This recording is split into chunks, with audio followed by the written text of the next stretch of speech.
আপনাদেরও শুরুটা কঠিনভাবে শুরু হয়েছে, অনেক হয়তো অপমানের মধ্য দিয়ে শুরু হয়েছে নাকি? অনেককে অনেক কথা বলছে, অনেক কথা বলবে।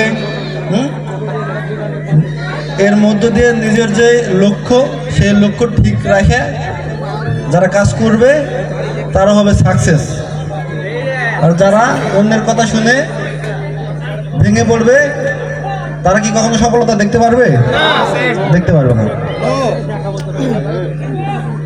আমার মোট 6টা চ্যানেল, আমার 6টা চ্যানেলে প্রায় 70 মিলিয়ন সাবস্ক্রাইবার।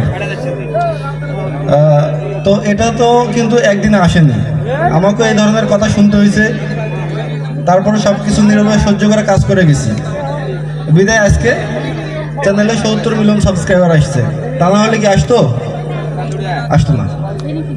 এখন যারা নতুন যারা কাজ করতে চাচ্ছেন, কাজ করতেছেন, তাদের বিষয়ে কিছু কথা বলি। সেটা হচ্ছে, কাজ আসলে কেউ কাউকে উঠায় দিতে পারে না। পারে? কেউ কাউকে উঠায় দিতে পারে? আপনার মধ্যে ক্রিয়েটিভিটি নেই, আপনি বুঝেন না কিভাবে ক্যামেরা ধরতে হয়, কিভাবে ভিডিও এডিট করতে হয়, এগুলো না যায় না। আপনি কি করতেছেন? ওই ভাইকে বলতেছেন, ভাই একটু ফলোটা দিয়েন তো, ব্যাক টু ব্যাক। আর কি করতেছেন? ভাই এমবি কিনে দিচ্ছি, হ্যাঁ আমার চ্যানেলটা একটু ফলো দেন, সাবস্ক্রাইব করেন না, তাই না? তো এগুলাতে সময় নষ্ট না করে কাজে মন দেন। কার ভিডিওতে ভিউ আসতেছে?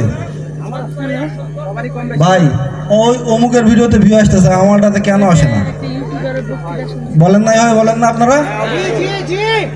আমি তো ওর চাইতে ভালো ভিডিও বানাই, তাহলে আমারটা কেন আসে না? আসলেই কি আপনি ওর চাইতে ভালো ভিডিও বানান? কি মনে হয় বানাচ্ছেন ওর মতো ভালো ভিডিও? কিছু না কিছু ভুল আছে, হয় এডিটিংয়ে ভুল আছে, নাহলে ভয়েস যেটা রেকর্ড হচ্ছে সেখানে ভুল আছে, ক্যামেরা ধরা ভুল আছে, কিছু না কিছু ভুল আছে, যার কারণে কিন্তু ওটার মতো ভিউ আসতেছে না। তাহলে ভিউ নিয়ে আসতে হলে কি হবে? ভালো নিজে ভিডিও বানাচ্ছি, এটা কে বলবে? নিজে বলবো? কে বলবে? দর্শক বলবে।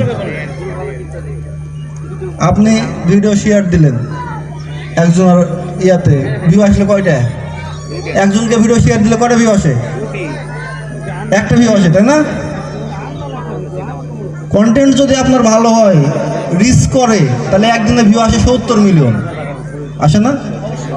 তো যে সময়টা আপনি ওই আরেকজনের পিছনে নষ্ট করতেছেন, যে ভাই একটা ভিউ দিয়েন, ওই সময়টা ওর পিছনে নষ্ট না করে, কথা কি বোঝা যায় নাকি? নগর ভাষা কিন্তু কথা বোঝা যায় তো, হ্যাঁ, সেই সময়টা ওখানে নষ্ট না করে কিভাবে ভিডিও বানালে ভিডিওর কোয়ালিটি ভালো হবে, আজকে যেটা ভিডিও বানাচ্ছি কালকে আরেকটা যেটা আপলোড করবো সেটা যাতে এটার চাইতে ভালো হয় সেদিকে ফোকাস দিতে হবে, ঠিক আছে? তারপরে আবার আমরা করি কি, যে ভাই আমার চ্যানেল তো নতুন শুরু করছি, চ্যানেল তো এসিও নাই, হয় না? চ্যানেল তো এসিও নাই, তাহলে র্যাঙ্ক করবে কিভাবে? তাহলে এসিও মাস্টার লাগবে। ভিডিও কন্টেন্ট যদি ভালো হয়, এসিও করতে হয় না। আজকে বাংলাদেশে আমার সাথে বেশি সাবস্ক্রাইবার কারো নাই, আমি কিন্তু কোনোদিন একটা ট্যাগও ইউজ করি না, আমি কিন্তু কোনোদিন একটা ট্যাগও ভিডিওতে ইউজ করি না। ট্যাগগুলো অপটিমাইজেশন করাটাই হচ্ছে এসইও, হ্যাঁ, আমি কিন্তু সেগুলো করি না। তাহলে আমার কিভাবে, আমার যেটা বড় চ্যানেল বিজি ফ্যামিলি লিমিটেড, আমার যেটা বড় চ্যানেল, আমি ওই ভিডিওতে একটাও ট্যাগ নেই, তাহলে সেখানে কিভাবে 27 মিলিয়ন সাবস্ক্রাইবার আসলো? তাহলে আমি কি করছি? এমবি কিনা দিনি কাউকে, আমি কাউকে বলিনি ভাই সাবস্ক্রাইব করেন, বলি নাই। আমি কাজে ফোকাস করছি, কাজে মনোযোগ দিচ্ছি বলে আজকে আমার চ্যানেলে 27 মিলিয়ন সাবস্ক্রাইবার, ঠিক আছে? তো মাথা খাটাতে হবে কোথায়? ভিডিওতে।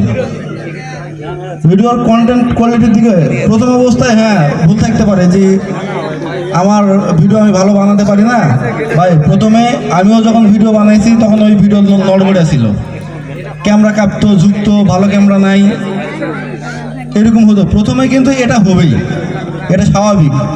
কিন্তু এখন থেকে 1 বছর আগে যে ভিডিও বানাইছি আজকে যে ভিডিও বানাচ্ছি অনেক তফাৎ না এটার মধ্যে?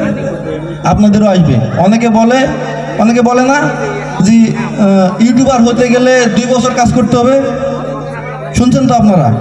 1.5 বছর ভিডিও বানায়, এখানে অনেকে আছে 1 বছর 1.5 বছর করে ভিডিও বানায়, তারপরে কাছে পেজ র্যাঙ্ক করাইছে, করায়নি? তাহলে ইউটিউব